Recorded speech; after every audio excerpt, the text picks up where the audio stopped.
The Italian liner Andrea Doria was considered by many to be a floating art gallery, filled with priceless paintings and sculptures in its public rooms. But down in the ship's air-conditioned garage on B-deck, there was another piece of art on 4 wheels, a one-of-a-kind concept car called the Chrysler Norseman. Valued at more than $100,000, it was on its way to America to be tested after being designed and built by the Italian firm Ghia in Turin. Unfortunately for Chrysler, and, also the passengers, the Andrea Doria collided with another ship in 1956 and sank on its way to New York, taking all of the art with it, including Chrysler's one-of-a-kind prototype. As one Chrysler engineer told the New York Times after the accident, "Fate has denied the public the opportunity to see the wonders of the Norseman." Indeed, the Norseman was one of several concept cars designed during Chrysler's Forward Look era, which was a design and marketing campaign that began in 1955 and spanned into the early 60s. The Chrysler Corporation. Look to the forward look. Everything about it is brand new. All the country took to the forward look. And so by Jiminy, will you? It was conceived by Virgil Exner, who was tasked with revamping Chrysler's outdated designs as sales were slumping compared to Ford and General Motors. Exner's radical new designs focused on aerodynamics, which resulted in the iconic tail fins you see on cars of that era. Of course, when this look proved successful, other car companies began replicating it, and over the next few years, fins became comically large as consumers saw them more as a status symbol than a practical design feature. Like other Exner concepts, the Norseman was designed for aerodynamic efficiency and reportedly made revolutionary advances in safety features.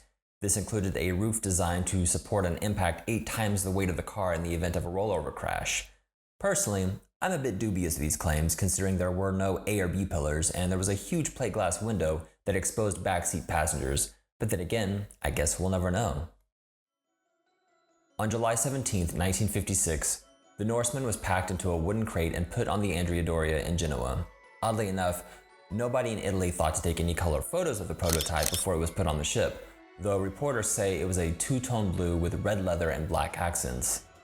When the ship sank 9 days later, the loss of the prototype was a tremendous disappointment for Chrysler, to say the least, considering all the time and money that had been poured into it. And to make matters worse, Virgil Exner had been recuperating from a heart attack the day of the sinking. His family wisely decided to wait a little while before breaking the news that 2 years of his life's work was now at the bottom of the Atlantic. Since there was no prototype anymore to show the public, Chrysler representatives divulged a few details about the car, which had been scheduled to undergo testing at the proving grounds near Chelsea, Michigan. In addition to its unique cantilevered roof design, it included a V8 engine with 235 horsepower, weatherproofed seals for the door glass and windshield, and, my personal favorite, a foldable writing desk for the front seat passenger. Or as one Chrysler engineer put it, representing as it did a new attack on the frontiers of automotive engineering and styling, the Norseman had the ruggedness, boldness, and adventurous character of the Norse pioneers of old. Shortly after the sinking, engineers said they were already looking at the drawings and blueprints of the Norseman so they could incorporate elements of its revolutionary design into future cars. Sadly though, the world never got to experience the one and only Chrysler Norseman, nor did they ever incorporate the cantilevered roof design into other models. I'm guessing because it proved to be a fatal design flaw, but hey, it looked cool. For more information about the Chrysler Norseman, please check out the links to my sources in the description, and if you enjoyed this video, please consider showing your support by liking and subscribing to this channel. I make videos on anything and everything related to ships and maritime history. Thank you for watching.